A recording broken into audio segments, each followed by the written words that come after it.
Halo, assalamualaikum sahabat perikanan semuanya. Ya, jumpa lagi ya di channel kita. Tapi hari ini kita akan bahas masalah musafir ya. Musafir yang bernazar ya. Nazarnya jadi musafir, berjalan kaki dari Medan sampai Papua. Nah, ini bapaknya. Nama bapak ini Bapak Fahrizal Lubis ya. Fahrizal Lubis dari Medan. Beliau memang asli Medan tapi tinggal di Bengkulu. Tapi beliau ini bernazarnya dari Medan guys, karena tanah kelahirannya. Ya, betul, tanah betul. kelahirannya dari Medan. Jadi mau ke Papua, kenapa ke Papua? Karena ada anaknya di sana ya. Ya, ada anak, ada menantu, ada besan di sana. Ya, ada bisa. Jadi ceritanya beliau ini lumpuh, kejadian tahun 2018 kecelakaan di Tol Cipali. Ya, lumpuh selama 2 tahun ya. 2 tahun 2 3 bulan. tahun itu udah divonis lumpuh total. Nah, sekarang ini alhamdulillah beliau berdoa kepada Allah. Apabila sembuh, yang divonis dokter tadi lumpuh total dan tidak akan sembuh, beliau berdoa apabila sembuh beliau bernazar dari jalan kaki dari Medan ke Papua. Alhamdulillah doanya diijabah guys. Dan sekarang tinggal melaksanakan nazarnya ya. Jadi ketemu tadi di masjid, alhamdulillah. Sekarang kita ya ajak ke rumah untuk ya sedikit menikmatin kopi lah ya kan. Nanti sebelum bapak ini berjalan lagi ya. Kita dukung bapak ini, kita doakan juga memang nazarnya terpenuhi. Targetnya sampai Di kota Papua insya Allah Idul Adha nanti kita selesai. Ya, itulah ya. Mudah-mudahan tercapai nazarnya guys. Kita sambung doa saja. Ya, ini bapaknya. Ini dia.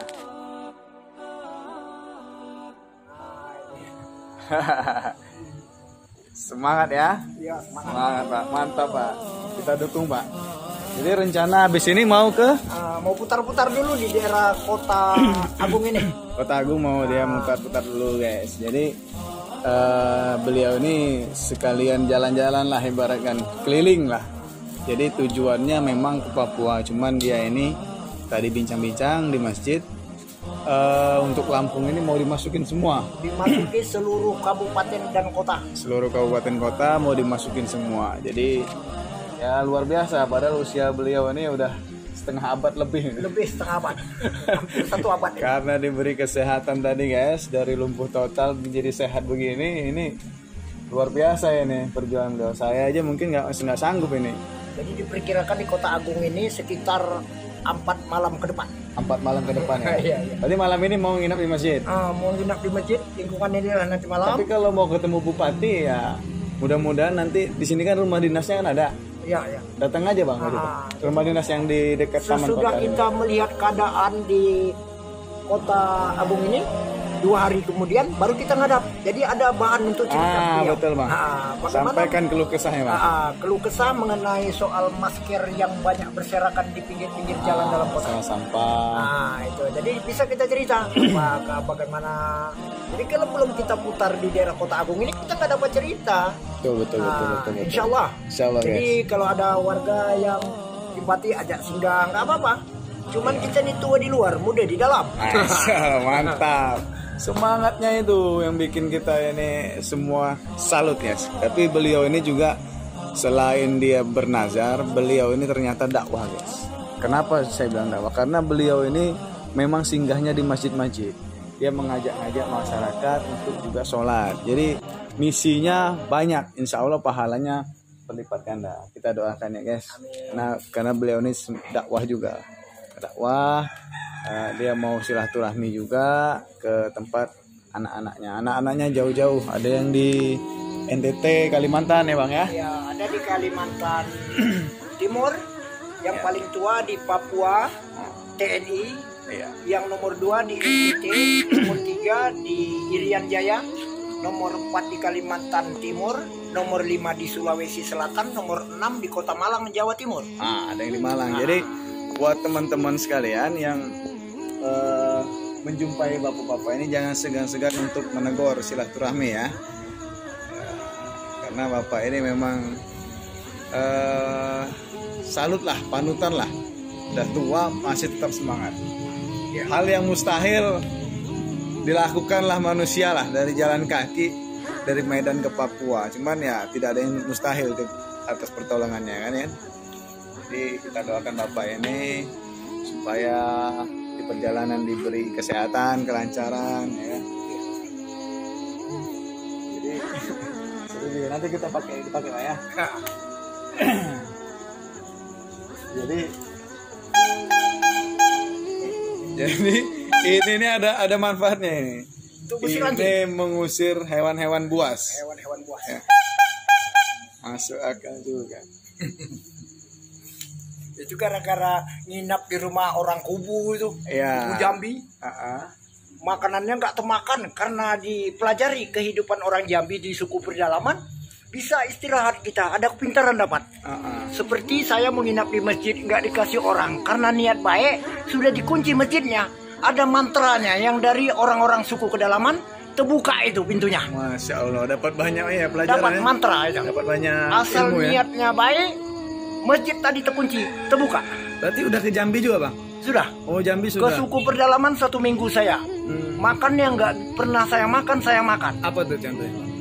Ikan sudah dapat. Ikan busuk ya, ikan pais. Dibusukkan itu, ikan pais. Dimakan, dijemur. Iya. Nggak termakan. Saya aja nggak termakan ya. Jadi waktu makannya anggap aja baru kita selesai masak ikan pindang. Pejam mata makan. Renungi bagaimana pindang ikan nila itu enaknya.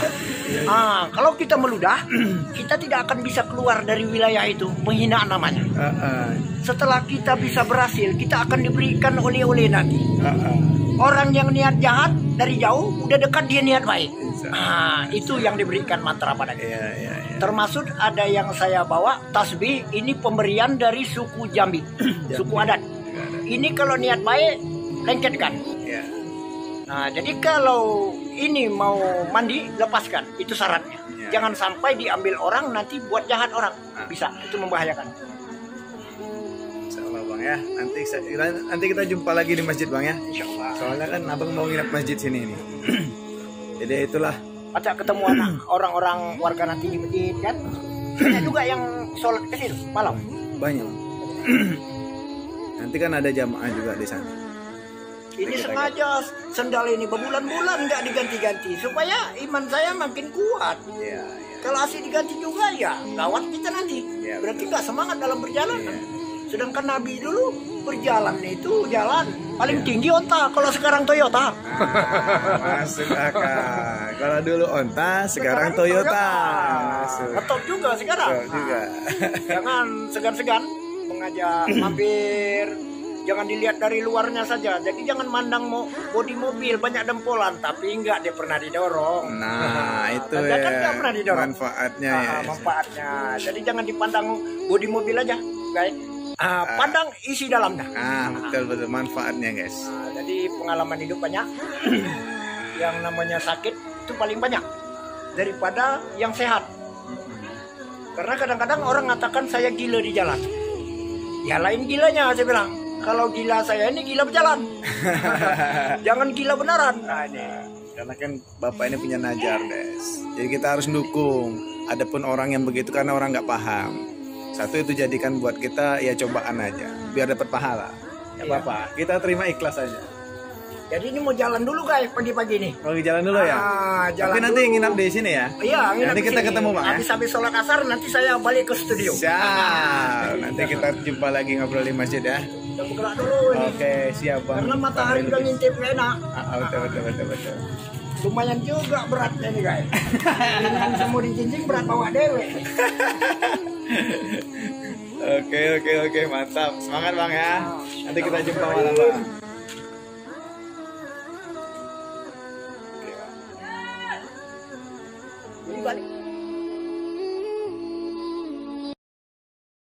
Balik nggak usah jalan dari atas ini kalau mau ke kota. Sini Bang, kotanya. Sana ke dusun. Ayo. Saya pamit dulu ya. Siap Bang. Oke. Assalamualaikum. Waalaikumsalam.